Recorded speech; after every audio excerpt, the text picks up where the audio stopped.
South ఇండియాలోనే biggest sorry store మన Varahi silks మన విజయవాడ ఎంజీ రోడ్లో ప్రారంభం.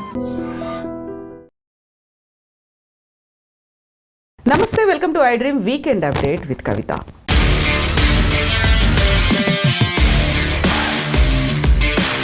డిసెంబర్ 31, 2025 రోజున ఢాకాలో ఒక అరుదైన సంఘటన కనిపించింది. దశాబ్దాల తర్వాత భారతదేశ విదేశాంగ మంత్రి అలాగే పాకిస్తాన్ పార్లమెంట్ స్పీకర్ ఇద్దరు ఎదురుపడ్డారు, కరచాలనం చేసుకున్నారు, చాలా సంతోషంగా మాట్లాడుకున్నారు. ఆపరేషన్ సింధూర్ తర్వాత రెండు దేశాల మధ్య గ్యాప్ విపరీతంగా పెరిగిపోయింది అని భావించినటువంటి తరుణంలో 2026లో భారతదేశం పాకిస్తాన్కి సంబంధించి ద్వైపాక్షిక సంబంధాలు ఏవైనా మెరుగుపడడానికి ఆ ఇద్దరి కరచాలనం సూచికన. ఎందుకని సోషల్ మీడియాతో పాటుగా అంతర్జాతీయంగా ఆ ఫోటో మీద ఇప్పుడు దృష్టి పడింది. మనతో పాటుగా ఉన్నారు global economist professor doctor Ravinder Raina గారు. రవీందర్ గారు నమస్తే. సో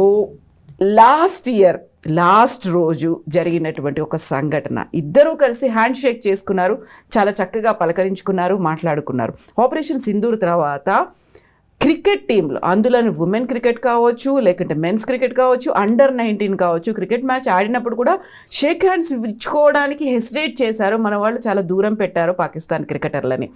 అది క్రికెట్ని కాస్త పక్కన పెడితే రెండు దేశాల మధ్య ద్వైపాక్షికంగా చాలా గ్యాప్ పెరిగింది ఆపరేషన్ సింధూర్ పహల్గామ్ అటాక్ తర్వాత. సో ఇప్పుడేంటి కొత్తగా ఏదైనా స్నేహ సంబంధాలు చిగురిస్తున్నాయా? 2026 దానికి వేదిక కాబోతోందా? చూడండి కవిత గారు, ఇప్పుడు మొన్న 31 డిసెంబర్ 2025 ఇయర్ ఎండింగ్లో బేగం ఖలీదా జియా గారు చనిపోవడం జరిగింది. 80 years పైన ఏజ్లో ఆమె చనిపోయారు. ఆమె చాలా one of the longest serving first women prime minister of Bangladesh. అయితే దాంట్లో ఏమైందంటే ఆమె చనిపోయిన తర్వాత మన రిప్రజెంటేటివ్ జయశంకర్ గారు, సుబ్రహ్మణ్యం జయశంకర్ గారు, మన ఫారిన్ మినిస్టర్, అతను ఇండియాని రిప్రజెంట్ చేశారు. తర్వాత సర్దార్ అయాజ్ సాదిక్ అని చెప్పి పాకిస్తాన్ నుండి ఆయన ప్రస్తుతము స్పీకర్గా ఉన్నారు, పార్లమెంట్ స్పీకర్గా ఉన్నారు. ఆయన పాకిస్తాన్ రిప్రజెంట్ చేశారు. చేసినప్పుడు ఇద్దరు ఢాకాలో, బంగ్లాదేశ్ క్యాపిటల్ సిటీ ఢాకాలో కలుసుకోవడం జరిగింది. అంటే ఇప్పుడు జనరల్గా ఒక సందర్భం అది. ఆ సందర్భం జరిగినప్పుడు ఒకరినొకరు ఎదురెదురుగా చూసుకున్నప్పుడు ఒకరినొకరు గ్రీట్ చేసుకోవడం అనేది మన సంస్కృతి కూడా. దాన్ని మీడియా కానివ్వండి, రకరకాల జనాలు కానివ్వండి, రకరకాల క్రిటిక్స్ కానివ్వండి, అనలిస్టులు కానివ్వండి, ఈ గత 3 రోజుల నుండి రకరకాల యాంగిల్స్లో దాన్ని డిబేట్ చేస్తున్నారు, చర్చిస్తున్నారు. పాయింట్ ఏంటంటే అండి, ఇప్పుడు మనము వసుదైక కుటుంబకము అని గట్టిగా నమ్మిన దేశం మనది ఒకటే. అంటే ప్రపంచంలో ఉన్నటువంటి అందరూ కూడా మనుషులు, వాళ్ళు ఒక కుటుంబం లాంటి వాళ్ళు అనేది మనం నమ్ముతాం గట్టిగా. అలా నమ్మినప్పుడు ఒక వ్యక్తితోని కరచాలన చేయడం అనేది కామన్, అది కర్టసీ. జనరల్గా మనకున్నటువంటి హ్యూమన్ టెండెన్సీని, హ్యూమన్ రిలేషన్షిప్ని, ఒక వ్యక్తికి మనం ఇచ్చే రెస్పెక్ట్ని ఇండికేట్ చేస్తుంది. దానికి పొలిటికల్గా మనము ఏదో రాజకీయంగా రంగు రుద్ది, రంగు పులిమి, దాన్ని ఇంకేదో ఒకటి మసాలాలు అన్నీ దానికి అద్దించి కుక్ చేయడం అనేది వేస్ట్. కాకపోతే మన భారతదేశానికి సంబంధించేమో దాన్ని ఒక నెగిటివ్గా చూస్తున్నారు. పాకిస్తాన్ నుంచి మాత్రం ఒక వెల్కమింగ్ స్టెప్, ఒక పాజిటివ్ అప్రోచ్ అనేది అక్కడ కనిపిస్తోంది అని అక్కడ ఉన్నటువంటి విశ్లేషకులు కావచ్చు, సోషల్ మీడియా కావచ్చు, పొలిటీషియన్స్ కూడా అదే మాట చెప్తున్నారు కదా. అదేనండి, ఇప్పుడు జనరల్గా ఆ రెండు దేశాల మధ్యన మనకు 1947 నుండి దాదాపు 79-80 సంవత్సరాల దగ్గరికి వస్తుంది. 79 సంవత్సరాల నుండి వాళ్లకు మనకు సత్సంబాలు అనేది ఉన్నాయి అని చెప్పుకునేదానికంటే ఒక రకమైన వ్యతిరేక సంబంధాలు ఉన్నాయని చెప్పుకోవడమే అది కరెక్ట్ పాయింట్ అని మనం చెప్పుకోవచ్చు. దాదాపు మనకు 90% పైన మనకు వాళ్లకు రిలేషన్షిప్ అనేది సరిగా లేదు. డిఫరెంట్ పీరియడ్స్లో కావచ్చు. మన దగ్గర ప్రైమ్ మినిస్టర్లు చాలామంది మారిపోయారు, అక్కడ కూడా ప్రెసిడెంట్లు మారారు, ప్రైమ్ మినిస్టర్లు మారారు. ఎవరు వచ్చినా కూడా మనము వాళ్ళు ఒకటే దేశం నుండి మనము బయటకు వచ్చినటువంటి ఇద్దరము పిల్లలము, ఒక ఫ్యామిలీ నుండి, భారతదేశం అనే ఫ్యామిలీ నుండి ఇద్దరు పిల్లలు వచ్చారంటే పాకిస్తాన్, ఇండియా, ఇప్పుడు బంగ్లాదేశ్ కూడా 3 వచ్చాయి అనేది, అది ఒకటే కుటుంబం అనేది ఆలోచించి దాన్ని మన మధ్యలో ఏమన్నా అది డిఫరెన్సెస్ ఏదైనా ఉంటైతే దాన్ని సెటిల్ చేసుకొని ఒక సామరస్యపూర్వకంగా ఒక మంచి హార్మోనీతోని ఉండాలి, మనము కలిసికట్టుగా పనిచేసుకుంటూ పోతే మన ఇద్దరికీ మంచిది అని చెప్పి ఆలోచించడం జరగలేదు. అది దురదృష్టకరమైనటువంటి విషయం అన్నట్టు. అయితే ఇప్పుడు 2 దేశాలు అవి మనకు పర్మనెంట్ నైబర్స్. మన నిజంగానే అనుకున్నట్టుగా చైనా కానీ, పాకిస్తాన్ కానీ, బంగ్లాదేశ్ కానీ ఇవన్నీ కూడా అవాయిడ్ చేయలేనటువంటి నైబర్స్. ఆ నైబర్స్ ఉన్నప్పుడు మనము వాళ్ళతోని మంచి సంబంధాలు, అంటే 2 దేశాలకు ఆ పరస్పర అనుబంధము, అనుసంధానము, యొక్క రెస్పెక్ట్ అనేది ఇద్దరికి ఉండాలి. ఒకరికి రెస్పెక్ట్ ఉంటే సరిపోదు కదండి. మనం 2 చప్పట్లు కొట్టాలంటే 2 చేతులు ఉంటేనే చప్పట్లు కొట్టగలుగుతాం. సో అలానే ఆ సంబంధాలు అనేది ఎక్కువగా డీవియేట్ అవ్వకుండా వచ్చాయి. డిఫరెంట్ ధోరణిలో మనము చాలా దూరం వెళ్ళుకుంటూ వచ్చాము. దగ్గరికి జరగడానికి ఇక్కడ ప్రయత్నాలు జరగలేదు. ఇప్పుడు మనకు రకరకాల యుద్ధాలు కూడా జరిగాయి. పాకిస్తాన్కు మనకు యుద్ధం జరిగింది, చాలా సందర్భాల్లో జరిగింది. లేటెస్ట్ యుద్ధం ఏంటంటే మనకు పహల్గామ్ అటాక్ తర్వాత 22 ఏప్రిల్ 2025, అంటే ఆల్మోస్ట్ ఒక 8 months బ్యాక్ వాళ్ళు అక్కడ ఉన్నటువంటి టెర్రరిస్టులు, పాకిస్తాన్ పోషించినటువంటి టెర్రరిస్టులు మన దగ్గర ఉన్నటువంటి టూరిస్టుల మీద అటాక్ చేయడము, 26 మందిని చంపడం జరిగింది. చంపిన తర్వాత మనం కూడా రిటాలియేషన్లో భాగంగా ఆపరేషన్ సింధూర్ అని స్టార్ట్ చేశాము. మీలో ఒక 4 రోజుల పాటు హోరాహోరీ మనకు యుద్ధం జరిగింది పాకిస్తాన్కి మనకి.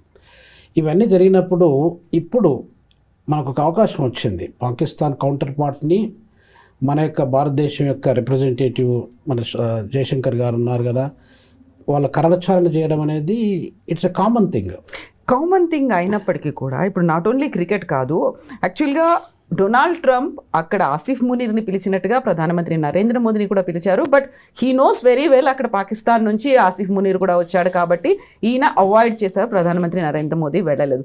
ఆ తర్వాత జరిగినటువంటి 2-3 ఇంటర్నేషనల్ సమ్మిట్స్లో కూడా ఎదురెదురు పడలేదు, మాట్లాడుకోలేదు ఆసిఫ్ మునీర్ అండ్ ప్రధానమంత్రి నరేంద్ర మోదీ. ఈ ఇన్సిడెంట్తో పాటుగా జరిగినటువంటి వరుస ఇన్సిడెంట్స్ అనేవి కూడా ఒకరినొకరు ప్రొవోక్ చేసుకున్నట్టుగా మాట్లాడుకున్నారు, కానీ ఎప్పుడు కార్డియల్ రిలేషన్ మీరు చెప్పినట్టుగా షేక్ హ్యాండ్ లేదు. బట్ నిన్న ఢాకాలో జరిగినటువంటి ఆ ఇన్సిడెంట్, ఈయనే వెళ్ళారు, జయశంకరే వెళ్ళారు, వితౌట్ ఒక గ్రీన్ సిగ్నల్ అనేది లేకుండా, కేంద్రం దగ్గర నుంచి ఒక నాడ్ అనేది లేకుండా అయితే వెళ్ళి కరచాలనం చెయ్యరు అనేది కాదంటారా? అది ఎలా ఉంటుందంటే కవిత గారు, ఇప్పుడు ఇద్దరు డిప్లొమాట్స్ అండి. అంటే ఇప్పుడు మనకున్న అయాజ్ సాదిక్ పాకిస్తాన్ పార్లమెంట్ స్పీకర్ ఏదైతే ఉన్నారో ఆయన కూడా ఒక డిప్లొమాట్. ఆయన దాదాపు అమెరికా, అంటే Pakistan diplomat for America, Pakistan diplomat for United Nations, Pakistan diplomat for చైనాగా పనిచేశాడు అతను. అంటే is into foreign service, diplomatic సర్వీస్లో ఉన్నారు ఆయన చాలా కాలం. తర్వాత మన జయశంకర్ గారు కూడా ఐఎఫ్ఎస్, ఇండియన్ ఫారిన్ సర్వీస్లో చాలా సంవత్సరాలు పనిచేసి రిటైర్ అయ్యారు. రిటైర్ అయిపోయిన తర్వాత గవర్నమెంట్ ఆఫ్ ఇండియా మోడీ గారి ప్రభుత్వము 30th May 2019లో ఆయన ఎక్స్టర్నల్ మినిస్టర్గా అపాయింట్ చేసింది. అంటే వాళ్ళిద్దరు డిప్లొమాట్స్. అసలు యాక్చువల్గా ఒరిజినల్గా వాళ్ళ ప్రొఫెషన్ ఏంటంటే డిప్లొమాట్స్. డిప్లొమసీలో మీకు ఎంత డిఫరెన్సెస్ ఉన్నా కూడా మీరు షేక్ హ్యాండ్ చేయడం కానీ, గ్రీట్ చేసుకోవడం కానీ, మాట్లాడుకోవడం కానీ, మీకు ఎంత లోపల ఎంత బాధనే ఉండనివ్వండి, అది మాట్లాడుకోవడం అనేది చాలా ఇంపార్టెంట్ అండి. అది డిప్లొమసీలో ఆ ప్రొఫెషన్లో ఒక పార్ట్. ఆ పార్ట్ను వాళ్ళిద్దరూ కలిసి ప్లే చేశారు. దానికి మనము ప్రైమ్ మినిస్టర్ మోడీ గారి పర్మిషన్ తీసుకున్నారా, లేకపోతే బీజేపీ అధ్యక్షుడి పర్మిషన్ తీసుకున్నారా, ఇదంతా అవసరం లేదు. ఆయన స్పాంటానియస్గా ఇప్పుడు ఒక వ్యక్తి మనకు తటస్థపడ్డాడండి, తటస్థపడితే మనం ఇమ్మీడియట్గా పోయి షేక్ హ్యాండ్ ఇవ్వాలా వద్దా అనేది మనం అప్పటిదప్పుడు స్పాంటానియస్గా డిసైడ్ చేసేటువంటి విషయం. అప్పుడు నేను ప్రైమ్ మినిస్టర్ మోడీ గారికి ఫోన్ చేసి పాకిస్తాన్ రిప్రజెంటేటివ్ ఉన్నాడు ఇక్కడ, ఆయనకి నేను కలవచ్చా, షేక్ హ్యాండ్ ఇవ్వచ్చా లేదా అని చెప్పి పర్మిషన్ అడగాల్సిన అవసరం లేదు. Is all independent. మన ఏదంటే సుబ్రహ్మణ్యము ఈయన జయశంకర్ గారు చాలా డీసెంట్గా చాలా విషయాల్ని మనకి ఇంటర్నేషనల్ అఫైర్స్లో ఆయన డీల్ చేసినంత ఇదిగా ఎఫెక్టివ్గా ఎఫిషియెంట్గా వేరే ఫారిన్ మినిస్టర్లు భారతదేశంలో ఎవరు డీల్ చేయలేదు. సుష్మా స్వరాజ్ ఎగ్జాక్ట్లీ. ఆ తర్వాత కూడా చాలా సార్లు ఆపరేషన్ సింధూర్ తర్వాత కూడా చాలా సార్లు మాట్లాడారు ఆయన, మన స్టాండ్ వినిపించారు. ఆ తర్వాత at the same time US నుంచి వస్తున్నటువంటి టారిఫ్ ఇంపోజిషన్ మీద కూడా చాలా స్ట్రాంగ్ గానే ఆయన మాట్లాడారు. ఆయన పాయింట్స్ కానీ ఆయన చెప్పే విధానం కానీ ఇండియాను ప్రొటెక్ట్ చేస్తూ ఇండియాను ఒక గ్రేట్ దేశంగా చూపిస్తూ ఆయన చెప్పే విధానంలో కూడా మనకు తెలిసిపోతుంది. అంటే అట్లాంటి వ్యక్తి మనం అక్కడ పర్మిషన్ తీసుకోవాల్సిన అవసరం లేదు. అది ఒక పాయింట్. అంటే that is my personal view. ఇప్పుడు దాంట్లో మళ్ళీ ఇంకొకటి ఏంటంటే కవిత గారు, మనకు డిఫరెన్సెస్ ఉండొచ్చు. డిఫరెన్సెస్ అలానే పెట్టుకుంటే ఎన్ని రోజులు పోతాం చెప్పండి, ఎక్కడ పోతాం చెప్పండి. ఆ డిఫరెన్సెస్ ఏదో ఒక సందర్భంలో ఇప్పుడు దాదాపు మనకు ఇంకొక విషయం ఏంటంటే కవిత గారు, మనకు 26 నవంబరు దాదాపు మనకు 2008లో ఒక పాకిస్తాన్ బేస్డ్ టెర్రరిస్టు మన తాజ్ హోటల్ను అటాక్ చేసి దాదాపు 166 పీపుల్ని చంపడం జరిగింది. అది జరిగిన తర్వాత ఇప్పటి వరకు 2008 అంటే దాదాపు 18 ఇయర్స్ దాటింది. మనకు 18 ఇయర్స్ నుండి మనకు డిప్లొమాటిక్గా కానీ ఒక హై లెవెల్ డెలిగేషన్, ఒక ప్రైమ్ మినిస్టర్ కానీ ఒక ప్రైమ్ మినిస్టర్ కావచ్చు, లేకపోతే ప్రెసిడెంట్ కావచ్చు, ఒక హై లెవెల్ డెలిగేషన్లో వాళ్ళు మనం మీట్ అయ్యి మనకు ఉన్నటువంటి సమస్యలను డిస్కస్ చేసుకొని ఒక అండర్స్టాండింగ్కి వద్దాము అనేది ఎప్పుడు జరగలేదు. అవును, బైలాటరల్గా ఎప్పుడూ కలిసి కూర్చొని మాట్లాడుకోలేదు. మన వాళ్ళు అక్కడికి వెళ్ళి పాకిస్తాన్లో క్రికెట్ ఆడి ఉండొచ్చు, వాళ్ళు ఇక్కడికి వచ్చి క్రికెట్ ఆడి ఉండొచ్చు, అది తప్ప మిగతాది ఏది జరగలేదన్నమాట. ఇప్పుడు ఒక అవకాశం వచ్చింది ఢాకాలో, అది ఇట్స్ యాక్సిడెంటల్ జరిగింది.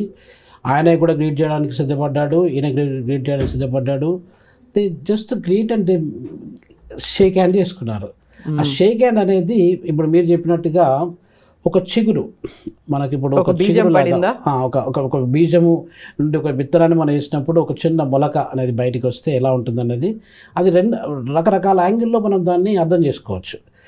ఆ అర్థం అనేది ఇప్పుడు అది అక్కడికి ఆగిపోవచ్చు. దాని తర్వాత దాని నుండి కొంచెం మొలక ఎత్తి ఆ మొలక చెట్టులాగా అయ్యి ఆ చెట్టు కూడా ఒక మంచి ఫలితాన్ని ఇవ్వడానికి కూడా ఆస్కారం ఉండొచ్చు. అది ఎప్పుడైనా కూడా రెండు దేశాల మధ్యలో ఓకే, మనము ఆ రోజు అక్కడ జరిగింది, దాని తర్వాత మనం ఒకసారి మళ్ళీ బైలాటరల్గా ఏదన్నా డిస్కషన్ పెట్టుకుందాము. మనకున్నటువంటి సమస్యలు ఇప్పుడు ముఖ్యంగా మొన్న ఇండస్ వాటర్ ట్రీటీ ఒకటి ఉంది. అది మన పాల్గాము అటాక్ తర్వాత మనం వి స్టాప్ ద వాటర్ అనమాట. దానివల్ల ఎవరు నష్టపోతున్నారండి? ఇప్పుడు రెండు దేశాలు కొట్లాడుకుంటే కామన్ ప్రజలు నష్టపోతున్నారు కదా.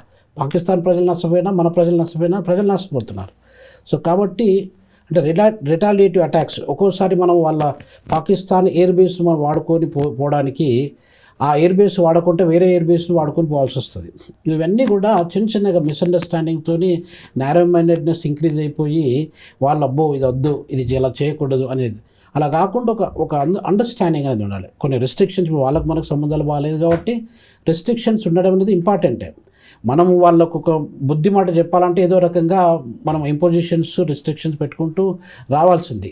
కానీ ప్రజలు నష్టపడే రీతిలో రెస్ట్రిక్షన్ పెట్టడం అనేది అది సమంజసం కాకపోవచ్చు నా ఉద్దేశం ప్రకారంగా. అది ఏం చేయాలంటే అలాంటి సమస్యలు ఏదైనా ఉన్నట్టయితే కూర్చొని మాట్లాడుకోవాలి. ఇప్పుడు ఉబుంతు ఫిలాసఫీ అని చెప్పి ఒకటి మేము సౌత్ ఆఫ్రికాలో ఒక మాట చెప్తామండి. ఉబుంతు అంటే ఏంటంటే అది జూలు ఫిలాసఫీ యాక్చువల్గా. దాంట్లో without you I'm not a person అనేది దాని మీనింగ్ అనమాట.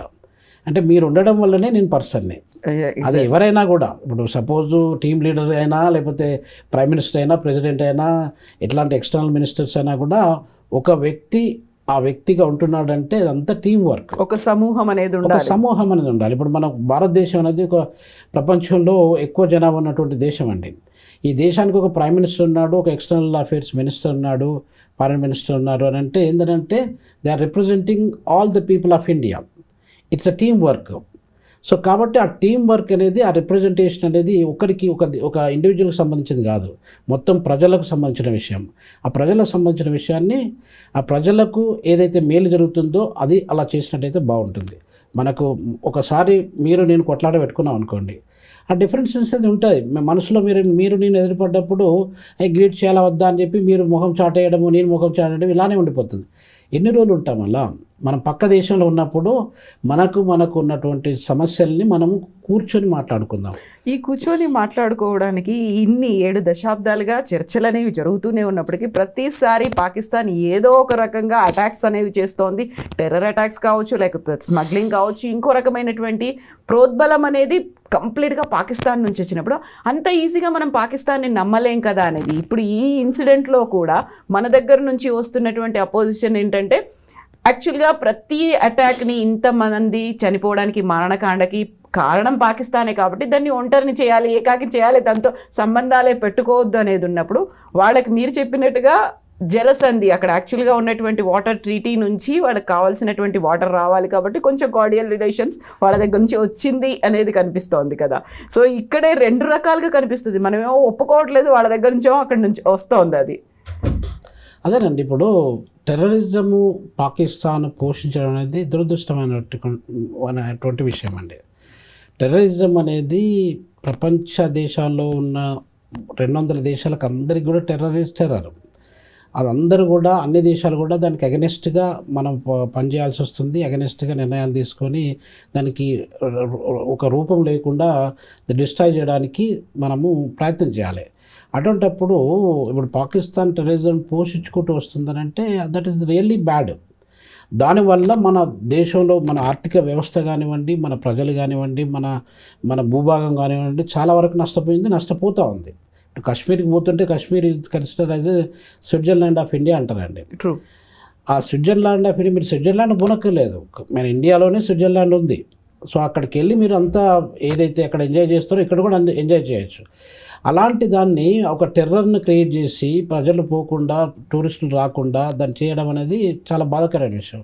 ఇంకొక విషయం ఏంటంటే కవిత గారు, ఈ మధ్యన ఒక 1 వీక్ 10 డేస్ బ్యాక్ మీకు డొనాల్డ్ ట్రంప్ నైజీరియా మీద టెర్రరిస్టుల మీద అటాక్ చేశారు. అటాక్ చేసింది ఎట్లా చేశారంటే, నైజీరియాలో రూల్ చేసే ప్రెసిడెంట్ ఎవరు? ముస్లిం ప్రెసిడెంట్. తర్వాత అక్కడ ఉన్న మినిస్టర్లు కూడా ఎక్కువ శాతం ముస్లిం ప్రెసిడెంట్స్. ఆ ముస్లిమ్స్ అయినా కూడా వాళ్ళు ఏం చేశారంటే, అక్కడ ఉన్నటువంటి ఇప్పుడు మన తర్వాత టెర్రరిస్ట్ ఆర్గనైజేషన్ 2 క్యాంపులలో అటాక్ చేశారు. అటాక్ చేసి కొన్ని టెర్రరిస్టులను చంపడానికి ప్రయత్నం చేశారు.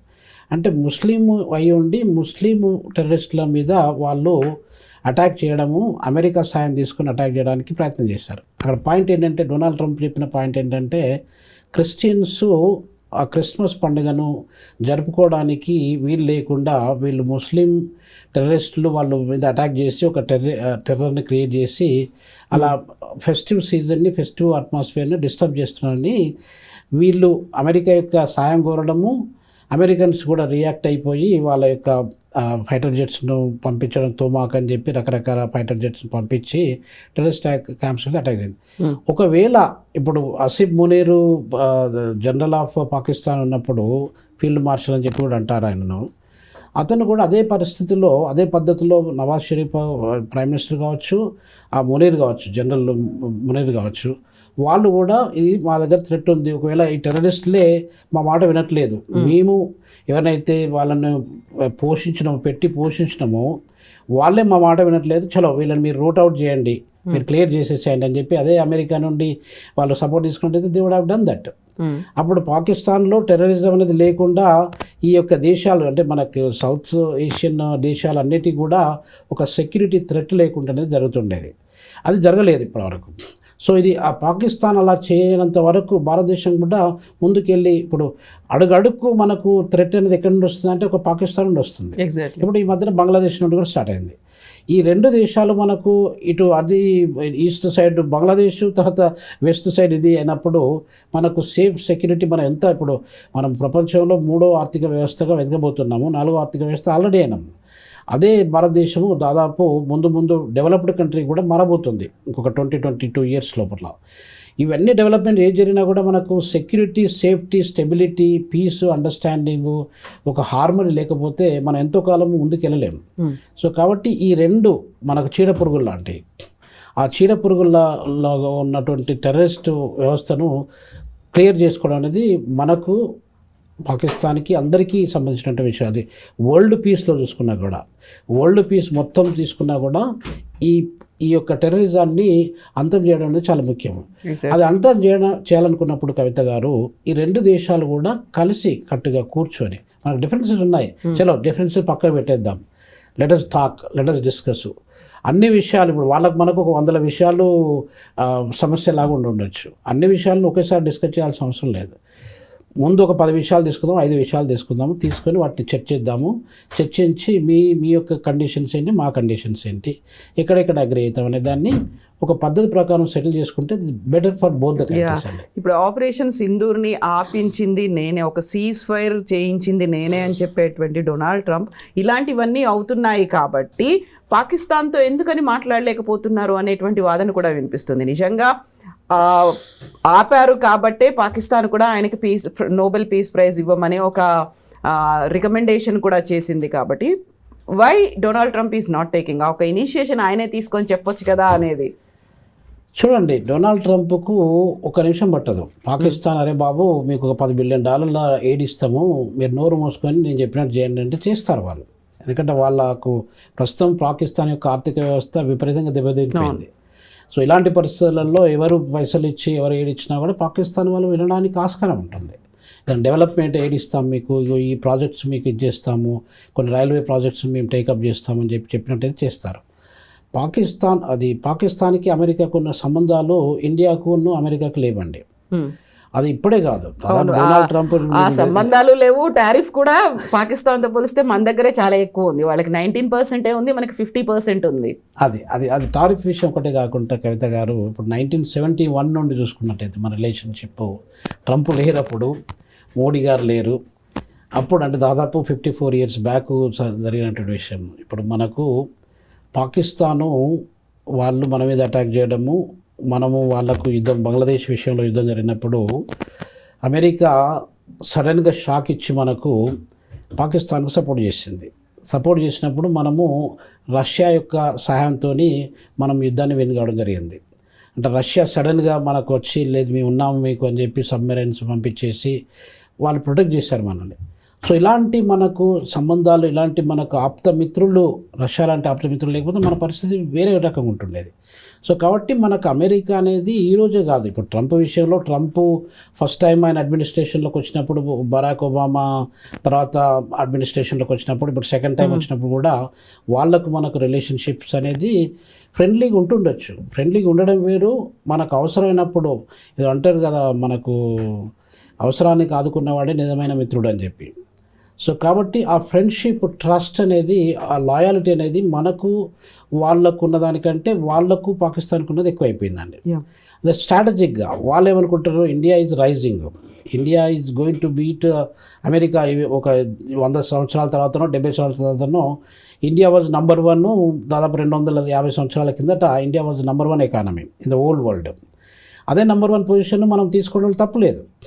అది ఇప్పుడు కాకపోయినా ఇంకా 50 సంవత్సరాలు కావచ్చు, 100 సంవత్సరాల తర్వాత కావచ్చు, మనం నంబర్ 1 అయితే ఇప్పుడు నంబర్ 1 ఉన్నటువంటి అమెరికాకు ఎలా నచ్చుతుందండి ఆ విషయం. సో కాబట్టి స్ట్రాటజిక్గా వాళ్ళు మనం ఎదగకుండా మన దేశాన్ని ఎప్పుడు ఏదో ఒక ప్రాబ్లంలో పెట్టి ఆ ప్రాబ్లం సాల్వ్ చేయడానికి మీరే మాకు కొంచెం సహాయం చేయండి అని చెప్పి వాళ్ళ దగ్గరికి పోయినట్టయితే వాళ్ళు ఏదో చేస్తారు. అమెరికన్ ప్రెసిడెంట్ ట్రంప్ చెప్పుకోవాల్సిన అవసరం లేదు, నేను చేయడం వల్లనే పాకిస్తాన్కి ఇండియాకి యుద్ధం జరిగేది ఆగిపోయింది. 4 రోజులు యుద్ధం జరిగింది మే 2025లో. ఆ యుద్ధాన్ని నేనే ఆపేసిన, మధ్యలో చైనా కూడా వచ్చింది, మేము కూడా ఆపించామని వాళ్ళు కూడా చెప్తున్నారు. ప్రతి ఒక్కరు జబ్బలు జరుచుకొని చెప్పుకోవడం అది గొప్ప విషయం కాదు కదండి. మనము సావరెన్ కంట్రీ, మన పెద్ద దేశము, ప్రపంచంలో మనకంటే ఎక్కువ జనాభా ఉన్న దేశం ఇది లేదు. అలాంటప్పుడు మనది India is the independent country, democratic, largest democratic country in the world. So India అనేది వేరే వాళ్ళు చెప్పడం వల్ల మనం ఏదో విని మనం వాళ్ళ లబ్ధి కొరకు, వాళ్ళ లాభం కొరకు, వీళ్ళ లాభం కొరకు మనం వినాల్సిన అవసరం లేదు.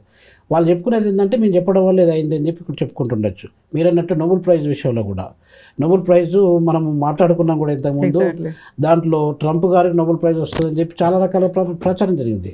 పాకిస్తాన్ ప్రైమ్ మినిస్టర్ సపోర్ట్ చేశారు, చాలామంది అమెరికా నుండి ఏదైతే లాభాన్ని పొందాలనుకున్న వాళ్ళందరూ కూడా సపోర్ట్ చేశారు, అదంతా జరిగింది. ఆ నోబెల్ ప్రైజ్ విషయంలో కూడా ఆయన దాదాపు 8 దేశాలకు మేము యుద్ధాన్ని ఆపించడం అని కూడా ఆయన ప్రపగండా చేసుకున్నారు. దాంట్లో ఇండియాకు పాకిస్తాన్ యుద్ధం కూడా ఆపేసినామని చెప్పుకున్నారు. ఇవన్నీ జరిగాయండి. ఏది జరిగినా జరగకపోయినా కవిత గారు ఎలా ఉంటుందంటే, డిప్లొమసీలో ఇప్పుడు వాళ్ళు అమెరికన్స్ అనేది ఎప్పుడు పాకిస్తాన్కి సపోర్ట్ చేస్తారు స్ట్రాటజిక్గా. Pakistan largest economy in the world కాదు, ఇంకా 1000 సంవత్సరాల తర్వాత కూడా కాకపోవచ్చు. ఇండియా అనేది can become largest economy in the world. China ఇప్పుడు నెంబర్ 2లో ఉన్నది, నెంబర్ 1 అదైనా మనం నెంబర్ 2 అయినా కూడా వీఆర్ గోయింగ్ టు బీట్. అలాంటి థ్రెట్ ఉన్నప్పుడు అమెరికన్స్ మనల్ని టార్గెట్ చేస్తారు. పాకిస్తాన్ అనేది ఒక చిన్న ఏమంటారు దాన్ని, చిన్న పిట్ట లాంటిది, చిన్న చేప లాంటిది. దాన్ని వాళ్ళు they are not seeing as threat అనమాట. సో పాకిస్తాన్ యూజ్ చేసుకొని మనకు థ్రెట్ క్రియేట్ చేయడానికి ప్రయత్నం చేస్తుంది. ఇది స్ట్రాటజిక్ కైండ్ ఆఫ్ అది పాయింట్ అండి. సో దాంట్లో భాగంగా ఏం జరుగుతుందంటే, ఇప్పుడు మీరు చెప్పిన క్వశ్చన్కి కవిత గారు, మనకు పాకిస్తాన్కు రిలేషన్షిప్ ఉండాలంటే అమెరికా వాళ్ళు మీరిద్దరు కలిసికట్టుగా ఉండండి అని చెప్పడానికి వాళ్ళు ఎప్పుడు ప్రయత్నం చేయలేదు కూడా. మీరిద్దరు మంచిగా ఉంటే మాకు కూడా మంచిదని చెప్పాల్సింది చెప్పలేదు. అదే విషయంలో ఇప్పుడు నైజీరియా ఎక్కడో ఉంది, ఆఫ్రికాలో ఉంది. అది కూడా largest populated country in African continent అండి. అక్కడికి వెళ్ళి అక్కడ వాళ్ళ యుద్ధ విమానాన్ని పంపించేసి టెర్రరిస్ట్ క్యాంపుల మీద చేస్తే let America come and destroy all the terrorist camps అన్నిటినీ, అమెరికా అది పాకిస్తాన్లో ఉన్న టెర్రరిస్ట్ క్యాంపులు అన్నిటినీ ధ్వంసం చేయమని చెప్పండి. ఇప్పుడు ఒక ఒసామా బిన్ లాడెన్ టైం లోపలనే అటాక్ చేసి తప్ప, ఇనిషియేషన్ తీసుకున్నారు తప్ప దాని తర్వాత ఏమైనా జరిగిందా? Let them do it. ఒకవేళ టెర్రరిస్ట్ ఆర్గనైజేషన్ కానీ టెర్రరిజం కానీ రూపు మాపాలి మనము అనుకున్నప్పుడు అందరికీ సంబంధించిన విషయం, ప్రజలకు సంబంధించిన విషయం, ఇది ప్రభుత్వాలకు సంబంధించిన విషయం. సో కాబట్టి వాళ్ళు అందరు కలిసికట్టుగా టెర్రరిజం లేకుండా ప్రయత్నం, ఈ ప్రపంచంలోని టెర్రరిజం లేకుండా చేయడం అనేది అందరికీ అవసరం కూడా. అది చేయాల్సింది. ఇప్పుడు 2026లో ఒక పాజిటివ్ స్టెప్ పడుతుందంటారా? ఇద్దరు కలిసి కూర్చొని మాట్లాడతారా? ఆ ఫోటో మీద బోల్డ్ అంత విశ్లేషణ జరుగుతుంది. అంతర్జాతీయ మీడియా కూడా ఆ ఫోటో గురించే మాట్లాడుకుంటోంది. ఆ మధ్యలో జరిగినటువంటి ఆ సంభాషణ హార్డ్లీ ఒక 1 minute 2 minutes ఉంటుందేమో, బట్ అందరి దృష్టిని అయితే ఆకర్షించింది. కాబట్టి 2026 ఒక పాజిటివ్ స్టెప్ అనేది పడబోతోందా 2 దేశాలకి? చూడండి కవిత గారు, అదొక స్పార్క్ అనమాట. అదొక అకేజన్లో మనం ఎక్స్పెక్ట్ చేయలేదు, వాళ్ళు ఎక్స్పెక్ట్ చేయలేదు, అది జరిగింది స్పాంటానియస్గా, ఆటోమేటిక్గా జరిగింది. దాన్ని మనం యూజ్ చేసుకొని okay let us resume our discussions of dialogues. ఇప్పుడు వాళ్ళకు వాటర్ అవసరం ఉంది, ఇండస్ వాటరు, చీనాబ్ కానీ జీలం నదిలో వచ్చే వాటర్ వాళ్ళకి అవసరము. మేము ఇట్లా సఫర్ అవుతున్నాము, మీరు ఏ కండిషన్ చెప్పినా కూడా మేము టెర్రరిజానికి కానీ ఇంకా వేరే రకంగా బయలాటరల్ రిలేషన్స్ని మేము కొనసాగిస్తాం మీతో పాటుగా, కాబట్టి మీరు కూడా ఈ వాటర్ని మాకు ఇవ్వండి అని చెప్పి వాళ్ళు టేబుల్కి వచ్చి డిస్కషన్లో పెట్టుకున్నట్టయితే దట్ ఈస్ ఒక ఇంపార్టెంట్ పాయింట్. పాకిస్తాన్ ప్రజలకు కానీ మన ఇండియాకి కానీ అది మంచి పాజిటివ్ డెవలప్మెంట్. అది ఒకవేళ ఇప్పుడు ఈ స్పార్క్ను మనం తీసుకొని 2026 ఇప్పుడు జస్ట్ ఒక 3 days అవుతుంది.